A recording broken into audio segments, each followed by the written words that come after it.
Okay, okay. KTT, new episode once every 2 weeks. This is episode 61. I am Drift. I'm joined by my co-host. It's BlackStarXero. Just call me Zero. That's the energy we have. That's what we're bringing in this episode. Before we get any further into the podcast, don't forget to like, comment, subscribe. Help me, help Zero, help the pod. You feel me?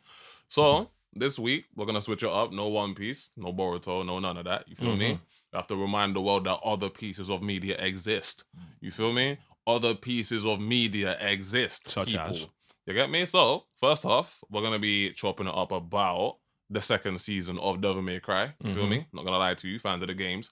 And then in the latter half of the pod, we're gonna be discussing the anime awards. You feel me? Yes, sir. So without further ado, cool. Let me just kind of pick your brain. How you feeling? Season 2, Devil May Cry. Because we have spoken about season 1 on here as well. You get me? Yes. So season 2, overall, not gonna say the needle hasn't moved much since season 1. So still like the show for what it is. Okay. Still have massive problems with the way they've like executed it. Okay. understand? Speak So- to it. Right. I mean, where to begin with this? It is just the way that they've kit bashed the games together Okay. to kind of formulate a story. All Right. right. And that is the numero uno problem that a lot of people have Mm-hmm. with the Netflix Devil May Cry adaptation. Mm-hmm. All right. And Okay. I've seen that word bandied about quite a bit online. Adaptation. It's not a 1-to-1, it's an adaptation, and you should treat it as an adaptation. Okay. Yeah. So adaptation if you prefer. All right. Yeah, so they've kit bashed a lot of the story. They've kit bashed a lot of the elements from the game to kind of formulate their own story, which is fine, moment to moment on screen. But in terms of just like lore placement stuff, Yeah. it kind of creates like a bit of a headache. You know what I'm saying? Like this cognitive dissonance kind of Okay. shit. Okay. I hear it. All right. Cool. Characters: Lady, Virgil, Dante, Arius. How you feeling about the individuals in the season? Okay, so individuals in the season, I man. would say, Obviously, I mean, I'm gonna give my thoughts on all of it as well. you sure, get me? sure, But yeah. sure. You know me? I would say that sadly for me, Dante is the weakest element out of the characters. Lady, she slowly grew on me as the season progressed. All right. Virgil is done pretty well. Stay would there. say. Stay on lady. Lady? You get me? Stay on Okay. lady because if memory serves from the last time we covered season 1, Yeah. she was a particular sore point for you. You feel me? Yes. So what about her in this season, or how she was used rather? You know what I'm saying? If it's any of that, kind of shifted your opinion on her a little. All right, cool. So they addressed the major concern outright, Mm-hmm. right? Which is the swearing. Okay. She still swore, but nowhere near as much as in season 1. Right. All right, and that was evident. Mm-hmm. Why I said like she kind of grew on me more as the season went on is I could see that she was genuinely sorry All right. for what happened between how shit went down between her and Dante at the end of season 1. Mm-hmm. What happened to the refugees, so she's fully aware that Baines had them liquidated. That weighs on her. The fact that they had to put Dante on ice, despite the fact that he done quite a lot to resolve the issue with White Rabbit. I mean, boy, I'd say more than a lot. I can't lie, but yeah, go on. You know what I'm I take saying? your point. Yeah. You could see that all of that affected, and she done what she could, to kind of make up for it. She was the one that gifted him basically Eber and Ivory. Again, one of them weird changes that's like, I don't know why he did it, but all right, Yeah, fine. that part there is kind of fucking weird, but yeah, go on. You know what I'm saying? So where the issue comes in with Lady now is based on how the series ended. And are we doing spoilers, or we keeping it light? I mean, I feel like it's been out long enough now that anybody who's gonna kind of watch it has kind of watched it. You feel Right, me? right. And yeah, it's a podcast. We have to talk. All right. So with the ending, how she stood up Dante, I kind of see her going back to her season 1 self. Maybe not with the swearing and stuff like that, but she's not going to be the same kind of supportive character she was in season 2. I don't think so. Okay. Yeah. She's gone off to take down Arkham. Yeah, handle shit with her father. Yeah. You get me? Yeah. So understandable. You understand? 100%. You understand? So it's not even like that. It's just alright, cool. So again, this kind of ties back into Dante because last time we see Dante, he's lying in the dirt, and she's gone off. Virgil's in the demon realm. Enzo's dead. Yeah. Professor Locum or Laucan, I can't remember the brother's name, Yeah. but yeah. he was only there briefly and he's dead. You know what I'm saying? Right. So there's literally nobody in Dante's corner now. Okay. You know what I'm saying? Okay. So what I'm saying is like even the way that she kind of like left Dante, she wrote him a letter, so it's not like she just wholesale disappeared, Mm-hmm. right? Left him a letter, bought my parfait and then dipped. You know Right. what I'm saying? But she basically still stood him up. Okay. You know what I'm saying? Alright. So yeah, I feel like we're gonna kind of go back to her hard ass personality in season 3. Mm-hmm. Okay. Mhm. And Virgil, you like before I like kind of stopped you there. You were about to get into your thoughts on Virgil. So with Virgil, Mhm. his stuff was handled very well. I'm not gonna, shy away from that. That was pretty decent. In the OG series, the video games, Mhm. we have no idea of Virgil's life Mhm. pre Devil May Cry. You Mhm. know what I'm saying? We know at some point he stopped in at Fortuna, Mhm. conceived Nero, and then games happen. Yeah. Right? And this one, you kind of see some things from his childhood, what happened, the night that the demons killed their mom. So he got captured, and tortured for a time. Mhm. So that kind of fed into it. The way he's able to kind of like set that aside and work with Dante and Lady to stop Arius rather than just being completely Mhm. it's me and me alone, I'll do it. You know what I'm saying? Like I don't need weaklings around me, anything like that. You know what I'm saying? I think that was also done pretty well as well. What else? What's the one part? Don't like Neil Angelo. You don't like as in the way that he looks. The way that looks As in like the helmeted one. yeah, the fucking Roman looking one, Legionnaire looking one. Okay. So one, I don't like that. Mhm. Two, I don't even like how Neil Angelo come about. You know what I'm saying? So with again, spoilers if you ain't seen this, with Mundus basically brainwashing him from childhood, Mhm. raising him as Nilo Angelo, Mhm. and then him just like carrying on, as opposed to the brainwashing that we know takes place after Devil May Cry 3, which then turns him into actually Nilo Angelo. Mhm. You know what I'm saying? Mhm. So don't like the way it looks, and I'm not particularly a fan of how he become Nilo Angelo. Okay. Yeah, Okay. but it's good in the sense that we actually got something about Virgil's past. Mhm. You know what I'm saying? I'll admit, like, I will agree with you there. You get me? I will agree with you there. The additional context of like Virgil's past is always a welcome addition because, like you've touched on correctly, the games didn't really offer you any type of insight into who Virgil was before he pull up in Devil May Cry 3, and that's the first time that we chronologically,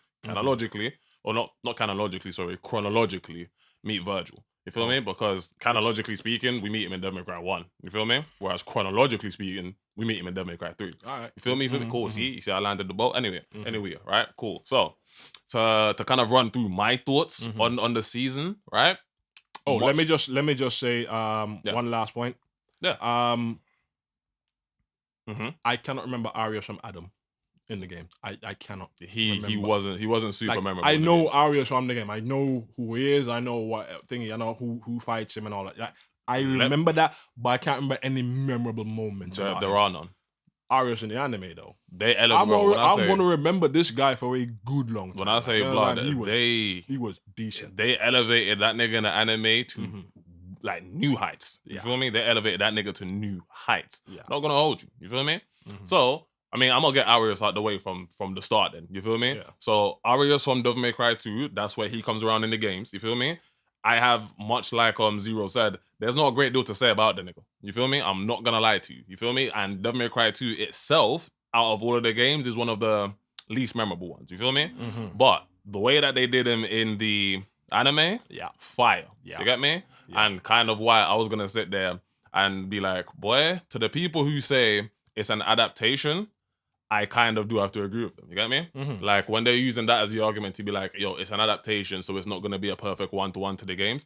When I look at how you used Arius, I'm like, okay, cool. We got that because it's an adaptation. Yeah. You feel me? Because if it was a perfect one-to-one in the game, nigga, we'd have basically nothing. You get me? Arius's footprint in the game is minuscule as opposed to the impact he has in the anime. You get me? So that's all original works. I'm fucking with that, right? My thoughts on them kind of kit bashing, nice way of putting it, by the way, of kind of kit bashing the games to kind of make new lore. From like season 1, I came to the conclusion that that's what they were doing, and that's why it never really bothered me going forward. I can't lie to you, right? That being because after season 1, I already understood this isn't going to be following the games. You get me? No. And No, because that's it's, clear. you get me? That was clear. You feel me? So because it's not following the games, how it chooses to handle its world and its events, provided that you stick to certain core tenets, Right. I'm okay with that. You feel me? Okay. Like one of the things that kind of stuck out to me, you know what I'm saying, and I feel like it stuck out to you as well, was the actual intimate relationship that he had with Lady in the anime. You Okay. get me? Like them having like a budding romance. You feel me? Sure. Hold Yeah. on. Yeah. Yeah. Hold that point. Mhm. Yeah. Let me just think it, right? So kind of touch on what you're saying about so long as they stick to like certain core tenets, you're fine with it, right? So all right. That's the issue I have with this what I say with like with the kit bashing. All right. Cool. So season 1 didn't really cover anything from any of the games. It was mostly unique, and I think if you read the manga, there's some stuff there, but it's mostly a unique story. If I had to play season 1, season 1 dabbles in like season 1 takes elements of Devil May Cry 3. You got me? Sure. Yeah. But yeah, go on. All right. Cool. Then we got season 2, which basically just gave us a updated and, in my opinion, better version of Devil May Cry 2 story. Okay. Yeah. Within that, we got Virgil's introduction in the Devil May Cry 2 setting, Mundus's introduction in the Devil May Cry 2 setting, and the killing of the boss from Devil May Cry 2. Argo Sax the Chaos, right? So we killed him off. And now we're moving on to basically Devil May Cry 1, where Dante is supposed to actually fight Mundus himself with the power of Sparta and all that kind of stuff. Yeah, or some shit. Yeah. You understand? Yeah. But on top of that, we're now going to go do Arkham, right? Which usually is the Temenia Guru and the power of Sparta and all that kind of stuff. And I'm like, how are you going to That's make only a problem if you're looking at it through the lens of this anime needs to follow the beats of the game. If you are looking at it through that lens, all the key characters from everything you just described are still in the anime and are still roughly being used as we would recognize them. You feel me? Okay. If the issue is going to be, this isn't following the games, you're not, you or people who share the opinion probably aren't going to enjoy it as much as you perhaps could. You get me? And I suppose you're okay with that. You feel me? But that's one of the things I quickly, and when I say quickly, I'm talking very early in season 1, I made my peace with that. You get me? Because I was like, bruv, when I saw how he got his double trigger in season 1, that was a wake-up call for me. Because I was like, I've never seen him get his double trigger. Like, in the game that I see him get his double trigger for the first time, Devil May Cry 3, it was nothing like that. Right. You feel me? So from that time it happened, I was like, okay, cool. We're going to have circa the time period of the games. You get me? You're going to have recognizable, like, elements from the games. You get me? But it's going to be essentially an original telling. You get me? And if you need any more examples of that, there is no fucking point in any of the games where there is like a budding confirmed relationship between Dante and any of the fucking like gun-toting women. You feel me? Absolutely. Nigga, when I say none, there was none. When I say I sat forward in my seat, I was like, this is bold. That decision to have him and Lady kiss, sorry, but fuck boy, spoilers, you get me? To have him and Lady kiss, and then obviously like go on to have the little mini budding relationship that you saw, I was like, this more so than anything is the boldest move that you've made. You get me? I'm not gonna lie to you, because that one thing there is something that there is nothing you can put your hand on in the game to kind of be like, okay, that's why they did this. All right. You get me? Like nothing. True. Feel me? True. Like I made this point feel me? in my own video on this, but you're right. Saw that they were teeing up from season 1. Right? There were just certain scenes that you could just tell like that's where we're going. When she ripped the shirt off and like drooled over his abs, basically. Remember that one? Yeah. Or when he saves her when they fall out the building and she blushes. But my thing was this though, right? In the games, if you look at the relationship they have, stay with me, right? Like not to step on your point, stay exactly where you are, right? But if you look at the games, even by like the end of Devil May Cry 3, you could kind of say, okay, cool. There is a possibility that they do a thing at some point, but it's never hard confirmed. You feel me? That's my thing. It's like, it's okay to play with the idea because they do so in their games. If you kind of like, you know what I'm saying? If you kind of just think about the characters at work and the scenarios that they're in and the fucking like, the rapport that they're building with each other and shit, but it's never actually confirmed. You feel me? No. Whereas in the anime, I was like, bruv, more so than anything that I saw in both season 1 and 2, that was the moment that made me go, bro, there's nothing in the games that I could understood why they did this. You get me? Right. But yeah, so sorry. Yeah. You're right. And to go up a bit further, if you remember the original anime, right? Yeah. I forget the year. I've seen 2007 between 2009. Yeah, so circa. Yeah. Right? she makes a point when she's arguing with Trish that there's nothing between her and Dante. You know what I'm saying? So she has on, occasions, what do you take as canon and not, like, clarify that there's nothing between them, right? In Devil May Cry 3, there are some, like, Dante tries to flirt with her a bit. You understand? And she was not. And like, that's what she was not. Yeah. So I understand all that. Yeah. But adaptation. Cool. Stay with me. That's what I mean when I was like, I can't really have beef with it. You get me? Adaptation. Like, I can within look the context at it. of the show. It made me go, what the fuck? Like, there's nothing in the game that I can put my hand on to see why you did this. You get me? But fuck it. Like I said to you, I've already made my peace with it. You feel me? Right. Cool. Yeah. There is nobody else that they could use. To be fair. You understand? So that's why I'm like, within the context of the show, fine, it makes sense. There's nobody else who could use. Here's my thing, right? It's not like them kissing in the show is like some type of deal breaker for me. I don't really care. You feel me? Boom. Okay. And of course, I already understood that within the context of the show, if there's gonna be anybody or if that's gonna be a thing with Dante, it would likely be her. You get me? I'm just confused as to why they actually went through with it. I'm not mad at it, but I'm just confused. I was like, why actually confirm it? Because now you can't play with the idea anymore. You feel me? You can't play with the idea anymore. It already. You kind of killed it. You feel me? Pretty early. I'm like, you can't play with the idea anymore in the way that you kind of can in the games. You feel me? You kind of can. Not with Trish. Come on now. You get me? Come on now. If you know Bull, you can't do that with Trish. You feel me? And you arrested Lucia in season 1. Like, you got her the fuck up out. Like we got. You get me? So you feel that's me? A whole other one. Like, that's a whole other one. That's why I was like, boy, I can't lie. If you're gonna, it's already like an original adaptation. Why not just like divine a woman? You get me? Like just divine a chick for him to be interested in. You feel me? But again, cool. That's where I have made my peace with how the anime is going to be serving it up. Okay. You feel me? So that's why I was like, provided key character, provided Sparta's like mentioned, provided Virgil's there, provided that their childhood played out the way it did, provided Dante acts in a recognizable enough way, you feel me? I'm good with all of that. Enough. You feel me? Like there's a reason I said enough. You feel me? Jester's whole background, you know what I'm saying? Cool. That's all kind of a one-to-one. And again, you got context in the anime that you never see in the game. You get me? Cool. So that's why I was like, boy. No, because you can't. All right, cool. You can't have context that you don't see in the game, because they're done for fundamentally different reasons. What do you mean? All right.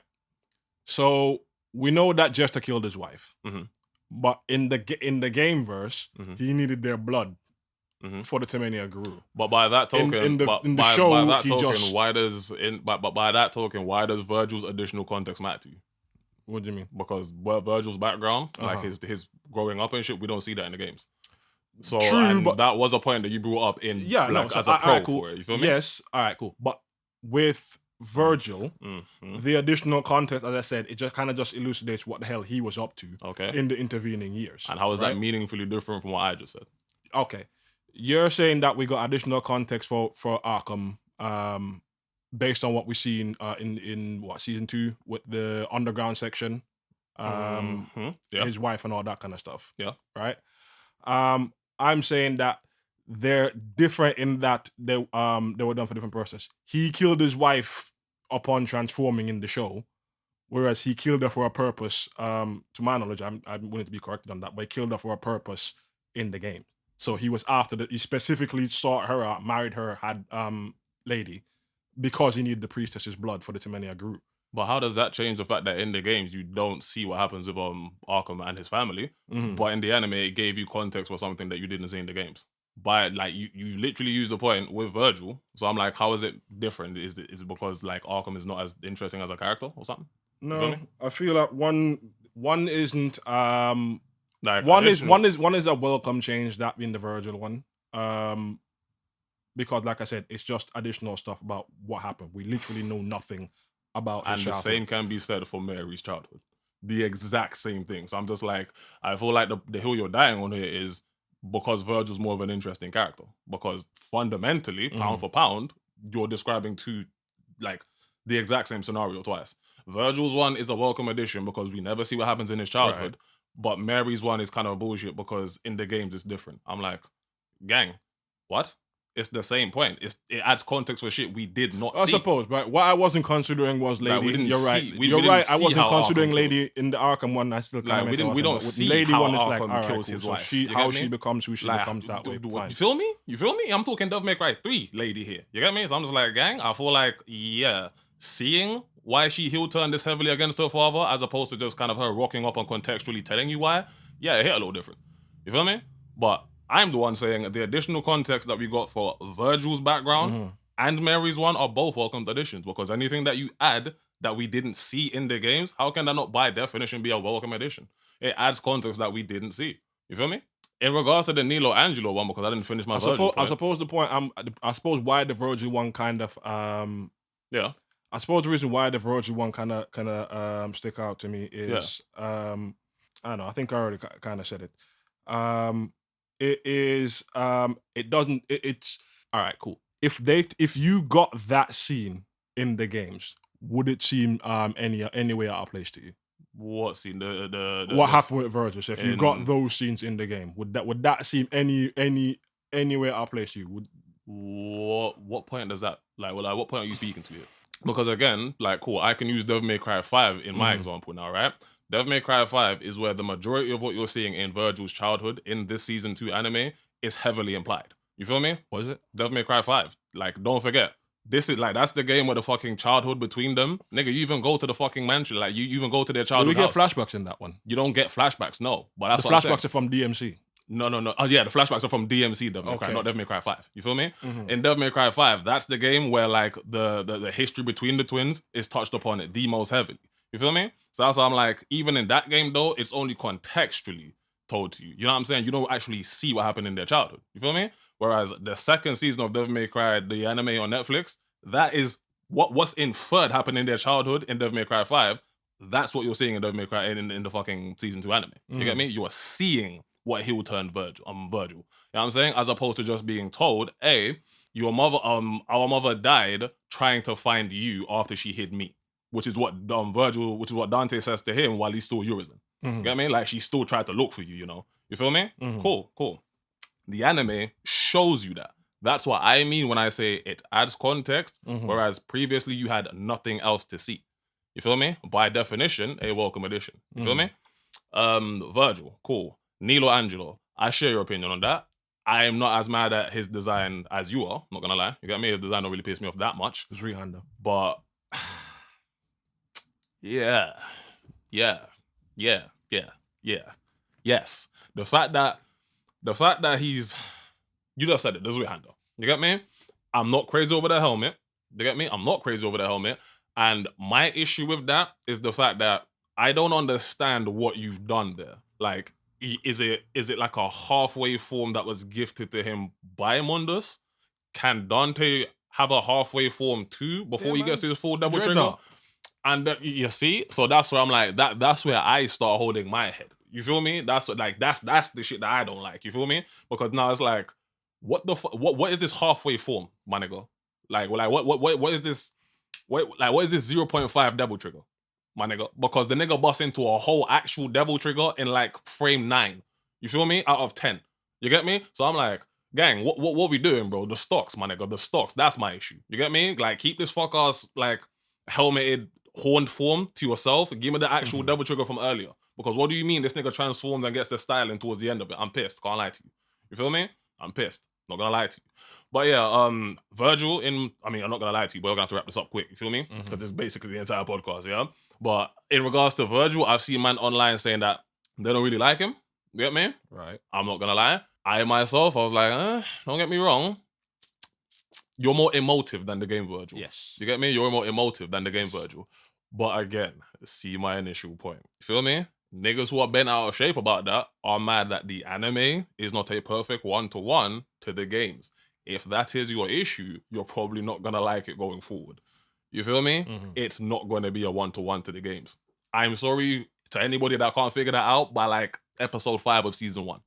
I will not hold you. Why? Nigga, show me Enzo in the games. You've never seen him. You've heard mentioned but never seen. Never seen him. But I bet you his death scene in season 1 made some niggas feel some shit though. Why? Because in this telling, that's a nigga in Dante's corner. You feel me? So that's why I'm like, boy, I ain't gonna hold you. Season 1, cool. Season 2, cool. Only if you look at it through the lens of it's not gonna be a 1-to-1 to the games. If you are looking at it through that, then I don't know what to tell you. My thing is just approach it like you don't know anything about Devil May Cry. Facts. That's literally it. facts. Just approach it like you don't know anything about Devil May Cry, and you facts. Have a you get me? And I can't lie to you. you will enjoy it as much as the anime that came out before it, because that one was as much Devil May Cry as this one. I'm not gonna lie to you. You feel me? It's just that one. It's a bit more canon. You know what I'm saying? Yeah. It's a bit more canon. They feel a bit more like their in-game self as opposed to this one. Yeah. Think about the ending for Devil May Cry. Think about the ending for the fucking anime, like the first anime. I 1-to-1. I said they feel a bit more like themselves. Cool. That's all I'm gonna say. You get me? That's all I'm gonna say. But yeah, we're gonna tease you a Devil Trigger. Why? Yeah, man. Sparta's apprentices. Like, cool concept. I'm like, cool concept. We gonna do anything with that? I wish. Now that you actually brought that point up, thank you for reminding me. Yeah, I wish a nigga who likes the first anime come and tell me that he don't like the Netflix one. I never want to hear your Devil May Cry opinion again, nigga. Because what do you mean? What do you mean you respect a fucking Devil May Cry anime that they didn't give you a Devil Trigger for? Bing bong. Bing bong. You feel me? Bing bong. But yeah, that's my thoughts and your thoughts on DMC Season 2. Can't lie, ate up the majority of the pod. God dang. Do you have anything else you wanted to add? Nah, man. Like I said, overall, enjoy what I see on screen. I got the cognitive dissonance. Lots of the changes irks me. I'm fine with it. Again, moment to moment. So overall, enjoy the show. Not gonna say I'm like a huge fan and I love it to death or anything like that, but I enjoy what I see. So I'm not gonna shit on it. It's not that bad. Real shit. You know what I'm saying? Like, as a nigga, again, that's played the games, you know what I'm saying? So I know the canonicity of the games and kind of what to expect. Does it scratch those itches? No, you get me? But are you Devil May Cry enough for me to recognize you as Devil May Cry? Yes. You get me? And above and beyond everything else, I got my Devil Trigger. Niggas ain't gonna make me hate this shit. I'm sorry. You feel me? All right, cool. I got my Devil Trigger. My last word on it. I got my Devil Trigger. Why the fuck is the Devil Trigger subject to this like darkness and anger and rage shit all of a sudden? Again, it's because what's it triggered by in the game? What's it triggered by in the game? Being stabbed through his stomach. We don't know what about that made him transform. You feel me? Contact with the blade. It could have been demon power. It could have been cool. After being stabbed through the fucking everything you just said. But it could be, after being stabbed through the fucking chest by my own sword, nah, nigga, I'm not going for that. And then this nigga took the amulet and then tried to aura farm off the side that, listen, I'm gonna wrap this up. I'm gonna wrap this up. You feel me? I'm gonna wrap this up. Cool. Yeah. So that's the first half of the pod. We'll catch you in the second half. Anime Awards. Big love. And we are back in the second half of the pod. If you're still locked in with us at this stage, don't forget to like, comment, subscribe. Help me, help Xero, help the pod. So, second half of the podcast is going to be about the Anime Awards for 2026. Right, cool. So, in particular, for me, the one that kind of I wanted to discuss, you know what I'm saying, is the best continuing series. Yes, sir. Right? So, the best continuing series, One Piece won it. Okay? Yeah. Cool. In the same bracket, so one of the nominees was Kaiju number 8 season 2. Right? Now, I feel like it's kind of crazy to have something that has 20 years of work behind it to kind of win that award in place of another series that is shorter but still continuing. That was a very good showing. You get me? For me, that was Kaiju number 8 season 2. Okay. You get me? Once I saw that on the nominee list, I was like, I don't know, because that was a solid fucking season in my opinion. You feel me? Apart from like the last part of the literal last episode, I'm like, this was a good ass entry for a season. You get me? Like a good ass fucking entry. So I suppose the question I'm having here is, do you feel like that's fair? You feel me? In the sense that obviously One Piece has been going on for 20 years now. You feel me? So giving it the best continuing series award just seems a little unfair. You get me? Because there's nothing else that can compete with it in that regard. You feel me? Of course, somebody else won it last year. You feel me? Somebody like it wasn't them that won it last year as well. But I just feel like, damn, if you're gonna have the award being the best continuing series, it's kind of fucking rigged if you have One Piece in the nominees. You feel me? It's fucking One Piece, my nigga. It's literally still ongoing. To be fair, the nominees for best continuing series was kind of stacked. If I'm keeping it 100 with you here. So, looking at the list, we have Dan the Dan, season 2. Again, another good fucking season. Kaiju number 8, as you've mentioned. MHA, the final season. Which itself would go on to win Anime of the Year. Yeah. You feel me? So, cool. Solo Leveling season 2 and Spy Family season 3. So yeah, the field was pretty stacked. So it beating out Solo Leveling and Kaiju number 8. Yeah, but to tackle the question that you specifically asked, do I think it's unfair? All right. So I'm not sure how much. Shouldn't say how much. I'm not sure how long Crunchyroll has been doing this award ceremony for, right? But I did quickly check One Piece, and it's been nominated 5 times, but only won twice. The best anime for the best continuation. Yeah. Then okay, cool. I suppose I will walk it back. You get me? I will walk it back in the sense that if it's like 5 nominations and you've won it how many times? Twice. Cool. Then it means you've been fighting for that shit like anybody else. Well, maybe we'll call it 3 times then, I think. Because what I saw was 23, 24, and then this year 26. So 3 out of 5. So 3 out of 5. You feel me? So, okay, cool. More than half. You get me? More than half. But even so, the point that I'm trying to like speak to here, and again, that information does make me recontextualize how I was feeling a little. But the point I'm speaking to is this, right? The juggernaut that is One Piece with 20 years of work behind it, and it's still ongoing and is likely to continue to be ongoing. I just feel like having that win the award for best continuing series just seems a little disingenuous to the other works around it that are nowhere near as large as it, but have also been continuing their series also. You get me? Sure. Like that. I suppose that's the point I was really speaking to. I mean, I hear that, but I hear that, but I feel like to not give One Piece a crack at it would be equally as unfair. A crack, and it's a vote as well. A crack. I'm like, nigga, we just confirmed that it's won 3 times now, so we already know that it has the potential to win. You get me? In the category in question. You get me? Like we just touched on the fact that this year, well, not this year, the 2025, but obviously we're getting the awards for 2026. The awards for 2026. You feel me? This is your 3rd dub. You know what I'm saying? Allegedly. You feel me? So it's not like you don't have the potentiality to win in this fucking category already. You feel me?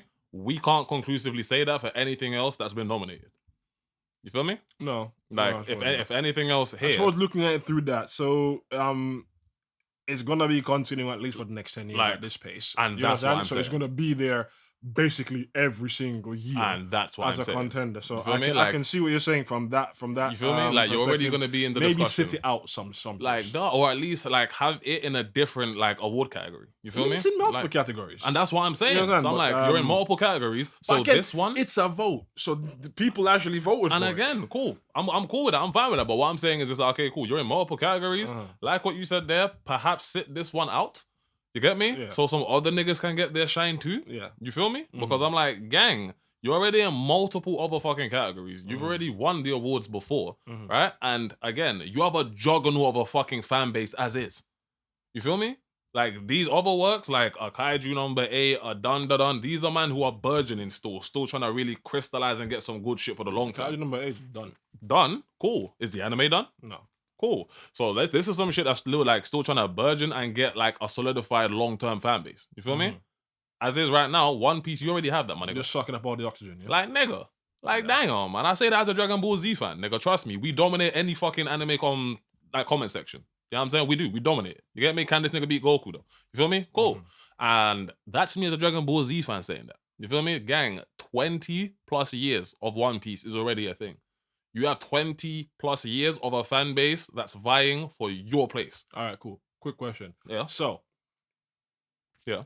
Tomorrow arc drops in 2027. In 2028, would you be okay with Dragon Ball Super Mario arc being nominated for best continuing series?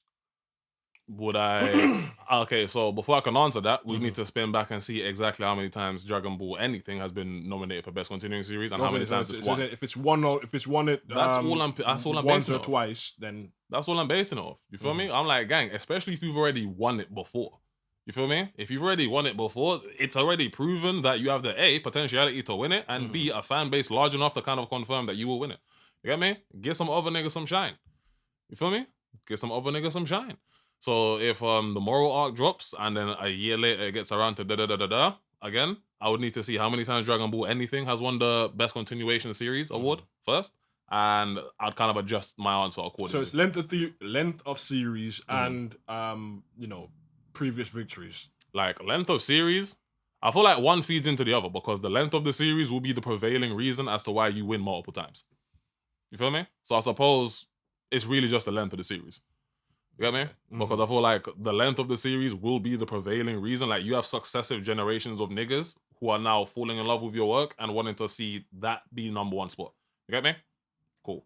You feel me? If you have 20 years, you have generations of niggas who are like watching your shit and voting for you. You feel me? A fucking Dun Dun Dun season 2 doesn't have that yet. You get me? Doesn't have that yet. And without proper shine, it probably never will. You feel me?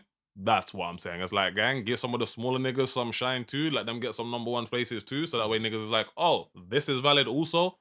Cool. You feel me? That's the point I'm speaking to. Again, it's a tough one. It's a bit of a tough one. In the strictest sense, it does fit the category is a continuing series. But That's I a hear fact. what you're saying. That's a fact. And at no point did I say it's not a continuing series. You get me? I know that's not what you're saying. I know that's not what you're saying. You get me? But again, it's not like I'm saying it by definition is not a continuing series. It by definition is. Nigga, it's the running joke of One Piece, nigga. This shit's gonna be here for at least the next 10 years. Possibly. You get me? But there are other fucking awards, like there are other categories that you likely can be nominated for and will win. You feel me? Best continuing series, other man around you don't get successive fucking series, like don't get successive seasons as easy as you do. You feel me? So I feel like when a good successive series comes out, then, innit? Like good. Like I feel like when a good fucking successive season or something comes out, get this shit is shine. You feel me? Get this shit is shine. But yeah, that's my thoughts on it. Can't lie. All right. Right. So one last one then to kind of round out. Cool. Hit me. Best supporting character. Nominees: Engine from Gachiakuta. Okay. Jin Enjoji from Dandadan. Okay.